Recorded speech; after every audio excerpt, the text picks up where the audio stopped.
Very good morning aspirants. आज के video में हमें पढ़ना है 20 सितंबर 2024 के करंट अफेयर्स के पॉइंट।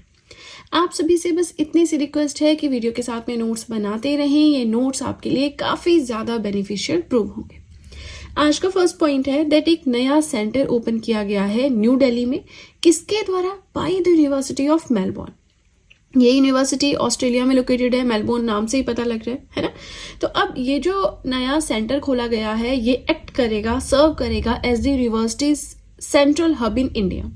ये जो मेलबोर्न यूनिवर्सिटी है इसका एक हब, एक इंफॉर्मेशन सेंटर होगा। ठीक है, अब ऐसा नहीं कि यहाँ पे ऑफ कैंपस आपको लर्निंग प्रोवाइड करवाई जाएगी, आपको ऑफ कैंपस टीचिंग मिल जाएगी। फॉर एग्जांपल आपने मेलबोर्न यूनिवर्सिटी में एडमिशन ले लिया, उसके बाद आपको यहीं से क्लासेस होंगी, ऐसा कुछ नहीं होगा।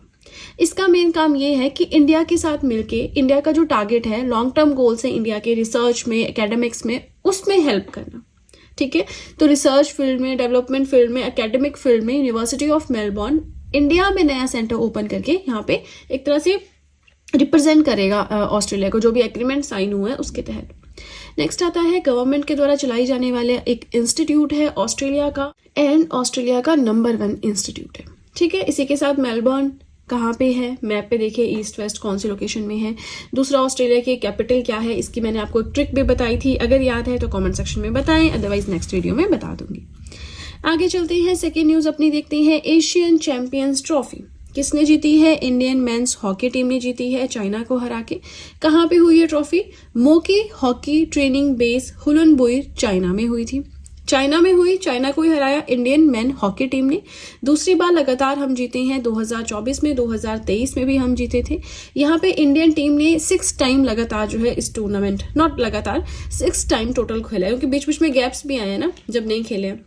हॉकी का रहता क्या है कि वैसे क्रिकेट बहुत ज़्यादा फेमस है इंडिया में, है ना। इसके बहुत फैंस हैं क्रिकेट के, क्रिकेट स्टेडियम आपको भरा हुआ दिखेगा जब मैच होते हैं, टीवी पे टेलीकास्ट होते हैं, न्यूज़ चलती है। तो जिनको नहीं भी, जैसे मुझे नहीं ज़्यादा इंटरेस्ट, लेकिन पता चल जाता है कि हाँ कुछ चला है, वर्ल्ड कप चला है, जो भी चला है, कुछ ना कुछ चला है, पता चल जाता है। फिर करंट अफेयर्स में बाकी नॉलेज गेन हो जाती है।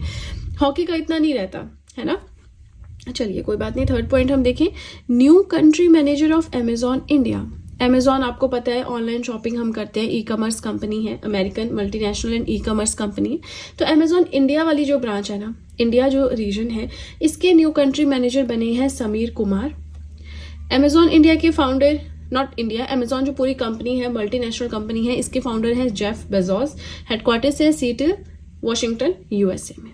ठीक है, चलिए इसी के साथ फर्स्ट पेज होता है कंप्लीट। आपको कोई भी डाउट हो कमेंट सेक्शन में पूछ सकते हैं। वीडियो पसंद आ रही हो लाइक जरूर कीजिएगा। इसी के साथ आप सभी से बस इतनी सी रिक्वेस्ट है कि वीडियो के साथ में नोट्स बनाते रहें। ये नोट्स आपके लिए काफ़ी ज़्यादा बेनिफिशियल प्रूव होंगे। ठीक है, चलिए तो अब सीधे चलते हैं अपने सेकेंड पेज की ओर। आज का फोर्थ पॉइंट है that Indian ambassador to Iceland कौन अपॉइंट किए गए हैं? आर रविंद्रन। किसके द्वारा? मिनिस्ट्री ऑफ एक्सटर्नल अफेयर्स के द्वारा। आइसलैंड की बात करें, यूरोप में लोकेटेड एक कंट्री है जिसकी कैपिटल है रिकजाविक। मैप पे आप एक बार खुद से देख सकते हैं एग्जैक्टली जियोग्राफिकली कहाँ पे लोकेटेड है। फिफ्थ पॉइंट हम देखें तो पहले ग्लोबल कोऑपरेटिव्स कॉन्फ्रेंस नवंबर 2024 में होगी, इंडिया के न्यू दिल्ली के भारत मंडपम में होगी। इस कॉन्फ्रेंस का थीम क्या है? Cooperatives build prosperity for all. इसी इवेंट में लॉन्च किया जाएगा 2025 को, या अनाउंस किया जाएगा कि 2025 को अब हम रखेंगे as in UN international year of cooperatives. यहाँ पे फर्दर सेम एक कॉमेमोरेटिव स्टैम्प भी जो है वो उसका अनावरण किया जाएगा। ठीक है, थीम कहाँ पे हुई, क्या ये साल जो है डेफिनेटली इंपॉर्टेंट हो जाएगा, है ना। तो ऐसे क्वेश्चंस आते हैं एग्जाम में। आज थोड़े से ज़्यादा पॉइंट्स पढ़ने हैं, इसलिए कोशिश करूंगी कि हम फटाफट से वीडियो को रैप अप करें। आप बस वीडियो के साथ में नोट्स अपने मेंटेन करते रहें। अच्छा, ये ना पॉइंट हम ऑलरेडी पढ़ चुके हैं, इंटरनेशनल ईयर ऑफ डेमोक्रेसी 15 सितंबर को, क्यों क्या वो सब हमने देख लिया है, बट हमने थीम नहीं देखा था, है ना। थीम ऐसा थोड़ा इशू था, मुझे मिला नहीं था उस टाइम पे, है ना। तो चलिए कोई बात नहीं, अभी आपने 15 सितंबर के जो करंट अफेयर्स पढ़े हैं वहाँ पे एड ऑन कर लेना। थीम रहा पार्टिसिपेशन एंड ट्रांसपेरेंसी। ठीक है, 7th पॉइंट देखिए, अंडमान एंड निकोबार आइलैंड्स की जो कैपिटल है पोर्ट ब्लेयर। ये पूरा जो आइलैंड्स है बे ऑफ बंगाल में लोकेटेड है, तो इस कैपिटल यानी पोर्ट ब्लेयर का नाम चेंज करके रखा गया है श्री विजयपुरम। पहला तो ये कि पोर्ट ब्लेयर जो है थोड़े से ब्रिटिशर्स झलक देता है, उस चीज़ को चेंज करने के लिए जो कॉलोनियल हमारे इम्प्रिंट्स हैं, मतलब उनके जो निशान पीछे रह गए हैं उससे फ्री करने के लिए अपने देश को, प्लस एक लेगेसी होती है ना, उनकी वो चेंज करनी थी, और इंडिया का अपना जैसा नाम हो तो उसके लिए ये नाम रखा गया। ऐसा कोई नेशनल मूवमेंट में कोई पर्सन जिसने रोल प्ले किया, डेफिनेटली बहुत सारे लोगों ने रोल प्ले किया उधर से, लेकिन किसी एक पर्टिकुलर इंसान के नाम पे नहीं रखा गया, क्योंकि होता है ना कई बार किसी टेम्पल या किसी होता है किसी फेमस फ्रीडम फाइटर के नाम पे, तो ऐसा नहीं है, ठीक है। To free the nation from colonial imprints while the earlier name has colonial legacy, हाँ उनकी झलक शो करता है ब्रिटिशर्स की, वही चीज मैंने बताई। 8th पॉइंट आ जाता है, इंडिया की पहली स्टडी टील कार्बन के ऊपर रिसेंटली कंडक्ट की गई राजस्थान में। राजस्थान के क्योलादियो नेशनल पार्क भरतपुर डिस्ट्रिक्ट में। टील कार्बन क्या होता है? ऐसा कार्बन जिसे फ्रेश वाटर वेटलैंड्स में स्टोर करके रखा जाता है, ठीक है। चलिए ये पॉइंट भी हो गया कंप्लीट। वीडियो पसंद आ रही हो लाइक ज़रूर कीजिएगा। इसी के साथ आप सब चाहें तो जीएस हैंड रिटन नोट्स भी परचेज कर सकते हैं, जिसमें history, polity, geography, economics, current affairs, art and culture, biology, ये सारी पीडीएफ्स आपको मिल जाएंगी। परचेज लिंक मैंने डिस्क्रिप्शन बॉक्स में दे रखा है, राइट। चलिए तो अब सीधे चलते हैं अपने 3rd पेज की ओर। आज का 9th पॉइंट है, world's first player to complete 100 crore followers on social media. दुनिया के पहले ऐसे प्लेयर, है ना, लीडर की बात नहीं करें, यहाँ प्लेयर की बात करें, जिन्होंने 100 करोड़ फॉलोअर्स पूरे कर दिए हैं सोशल मीडिया पे। अच्छा, मैंने मिलियन, बिलियन, ट्रिलियन का आपको कंसेप्ट बताया था कि 100 करोड़ 1 बिलियन के इक्वल होते हैं, है ना, तो मतलब 1 बिलियन क्रॉस किए हैं सोशल मीडिया के अलग अलग प्लेटफॉर्म्स पे इन टोटल। कौन है? क्रिस्टियानो रोनाल्डो, पोर्तुगल स्टार है। पुर्तगाल हम पढ़ते हैं ना, पोर्तुगीज आए थे, है ना, advent of Europeans of India में, तो वहां से ये बिलोंग करते हैं ना। इंस्टाग्राम पे इतने मिलियन, फेसबुक पे इतने मिलियन, एक्स जो कि पहले ट्विटर था उस पे इतने मिलियन, एंड यूट्यूब पे इतने मिलियन इनके फॉलोअर्स हैं, ठीक है। आगे चलें, 10th पॉइंट अपना देखें तो, India second largest butterfly species has been discovered recently इन।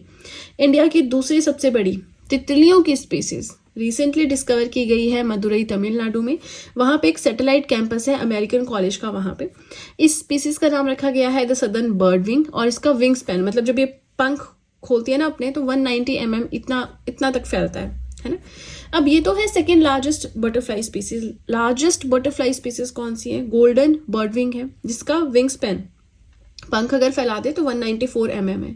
अब ये जो स्टडी की गई है गोल्डन बर्डविंग की, ये की गई है according to a British researcher brigadier William Harry Evans, ठीक है। ये रिसर्चर का नाम याद रखना जरूरी नहीं है, ये एडिशनल है, लेकिन हाँ अगर इंडिया की सेकेंड लार्जेस्ट बटरफ्लाई स्पीसीज अभी रिसेंटली डिस्कवर हुई तो लार्जेस्ट कौन सी है ये थोड़ा सा आपको पता होना चाहिए, ठीक है। आगे चलते हैं, 11th पॉइंट अपना देखते हैं तो, टाइम मैगजीन की एक रैंकिंग आई है जो हम यहाँ पे देखेंगे। टाइम मैगजीन की है वर्ल्ड बेस्ट कंपनीज ऑफ 2024 में टॉप किया है एप्पल ने। अब आपके लिए क्वेश्चन है कौन सी कंट्री की है ये, फटाफट से बताएं, ठीक है। सेकेंड है एक्सेंचर, आयरलैंड की है। 3rd है माइक्रोसॉफ्ट, यूएसए की है। 4th है BMW ग्रुप, जर्मनी का है। अब देखिए ये जो रैंकिंग आई है ना, इसमें जो टॉप 1000 कंपनीज हैं ग्लोबली, उनका डेटा हाईलाइट किया गया है, उनकी स्टडी करके फिर ये रैंकिंग आई है। अब क्या इसमें कोई इंडियन कंपनी भी शामिल है? तो यस, ये जो टॉप 1000 कंपनीज की इन्होंने रैंकिंग दी है, इसमें भी टॉप 100 होती है मेन, है ना, बाकी 1000 कंपनीज का डेटा स्टडी किया, टॉप 100 की रैंकिंग दी। तो इसमें 22 इंडियन बॉर्न, मतलब जो इंडिया में जिनका ओरिजिन है, ऐसी कंपनीज भी हैं, एंटरप्राइजेस भी हैं। इंडिया की तरफ से टॉप किया है HCL टेक्नोलॉजीज ने, जिसमें ओवरऑल जिसका रैंक रहा 112, 112, इन्फोसिस 119, विप्रो 134, ठीक है। अब देखिए इसी के साथ हमारा ये पेज भी होता है कंप्लीट। अगेन कोई भी डाउट रह रहा हो कमेंट सेक्शन में पूछ सकते हैं। वीडियो पसंद आ रही हो लाइक जरूर कीजिएगा। इसी के साथ देखिए आप सब चाहें तो मुझे इंस्टाग्राम पे फॉलो कर सकते हैं, आप सब चाहें तो मुझे टेलीग्राम अकाउंट पे ज्वाइन कर सकते हैं। इन दोनों चीज़ों का लिंक मैंने डिस्क्रिप्शन बॉक्स में दे रखा है, राइट। चलिए तो अब सीधे चलते हैं अपने 4th और अपने लास्ट पेज की ओर। आज का 12th पॉइंट है, first Indian to host the international Emmy awards. पहले ऐसे इंडियन जो भी होस्ट करने जा रहे हैं इंटरनेशनल एमी अवार्ड्स, वो है Vir Das. Indian stand up comedian है, एक्टर हैं, और 2024 के जो इंटरनेशनल एमीज होने हैं उसमें ये होस्ट करेंगे पूरा इवेंट। अब ये चीज़ किसने अनाउंस की है? International academy of TV arts and sciences ने ये अनाउंस किया है। अच्छा, इसको यहाँ पे कैंसिल करें, ये 52nd नहीं 76th इंटरनेशनल एमी अवार्ड्स हैं, ठीक है। 25 नवंबर से शुरू होंगे, न्यूयॉर्क सिटी में होंगे। अब देखिए ऑस्कर्स है हमारे जिन्हें एकेडमी अवार्ड्स भी बोलते हैं, सब कुछ हम पढ़ चुके हैं। लेकिन आज की वीडियो में ना हम थोड़ा सा एमी अवार्ड्स के बारे में देखते हैं। करंट न्यूज़ नहीं भूलनी। इंटरनेशनल एमी अवार्ड्स में पहले इंडियन जो होस्ट करेंगे वो है वीर दास, जो कि इंडियन स्टैंड अप कॉमेडियन है, एक्टर हैं। ये चीज़ अनाउंस की है international academy of TV arts and sciences ने। एक बार फिर से रिपीट कर दिया। Now let's start with international Emmy awards. TV industry के लिए ये अवार्ड होते हैं, हर साल होते हैं। 2 इवेंट्स यहाँ पे ऐसे होते हैं जिनको सबसे ज़्यादा मीडिया कवरेज मिलती है। पहला है प्राइम टाइम एमी अवार्ड्स, दूसरा है डे टाइम एमी अवार्ड्स। जब अनाउंस होंगे ना तो ये याद भी करने पड़ेंगे किसे किसे दिया गया है। यूएसए में होते हैं, लॉस एंजल्स में। सबसे पहले ये 25 जन 1949 में हुए थे। एंड 4 होते, जैसे हम ग्रैंड स्लैम्स पढ़ते हैं ना, ऑस्ट्रेलियन ओपन है, यूएस ओपन है, फ्रेंच ओपन है ना, 4 पढ़ते हैं हम। तो वैसे ही मतलब रिलेट कर रही हूँ, वैसा कोई वो नहीं है कि हाँ आपको इसमें भी 4 हैं वो भी 4 हैं, बट जैसे रिलेट करके समझा रही हूँ कि 4 जो है अमेरिका के एंटरटेनमेंट अवार्ड्स हैं सबसे फेमस, जिसमें से एक एमी अवार्ड भी है। कौन कौन है? ग्रैमी है, ऑस्कर है, टोनी है, एमी है। ग्रैमी अवार्ड सिर्फ म्यूजिक इंडस्ट्री से रिलेटेड है। ऑस्कर्स जिन्हें कि एकेडमी अवार्ड्स भी कहते हैं, फिल्म इंडस्ट्री से रिलेटेड है। टोनी अवार्ड्स ब्रॉडवे थिएटर से रिलेटेड है। एंड एमी अवार्ड्स जो है टीवी इंडस्ट्री से रिलेटेड है। अब ऐसा नहीं कि कोई एक ही ऑर्गेनाइजेशन है जिसे पूरा का पूरा मैनेज करती है। इसको प्रेजेंट किया जाता है, 3 रिलेटेड है लेकिन अलग अलग ऑर्गेनाइजेशन से, एक दूसरे से रिलेटेड है, साथ में काम करती हैं लेकिन ऑर्गेनाइजेशन अलग अलग है। कौन कौन सी है? 3 है ये, ठीक है। फर्स्ट है ATAS, academy of TV arts and sciences. Second है NATAS, national academy of TV arts and sciences. Third है IATAS, international academy of TV arts and sciences. क्या डिफरेंस आ रहा है? एक अकेडमी है, एक नेशनल है, एक इंटरनेशनल है ना। तो ये रिस्पॉन्सिबल है कि एक पर्टिकुलर सेट इनको दे दिया जाता है, तो वो पर्टिकुलर सेट के लिए अवार्ड्स एंड एवरीथिंग पूरा मैनेजमेंट इनको करना होता है, ठीक है। अब देखिए इसी के साथ हमारा ये पेज हो गया कंप्लीट। अगेन कोई भी डाउट है कमेंट सेक्शन में पूछ सकते हैं। आज के करंट अफेयर्स भी हमारे यहाँ कंप्लीट होते हैं। इसी के साथ वीडियो पसंद आई हो लाइक ज़रूर कीजिएगा, चैनल को ज़रूर सब्सक्राइब करें, बेल आइकन को प्रेस करें, सो दैट मैं जैसे ही कोई वीडियो अपलोड करूँ सबसे पहले नोटिफिकेशन आपके पास पहुँचे। प्लस जो भी आपके फ्रेंड्स हैं जो भी गवर्नमेंट एग्जाम्स के लिए प्रिपेयर कर रहे हैं उनके साथ भी मेरे चैनल का लिंक ज़रूर शेयर करें, so that in handwritten notes का उन्हें भी कुछ फ़ायदा हो सके, राइट। तो चलिए फ्रेंड्स, आज के लिए इतना ही। अब हम मिलेंगे नेक्स्ट वीडियो में। So that's it and see you soon.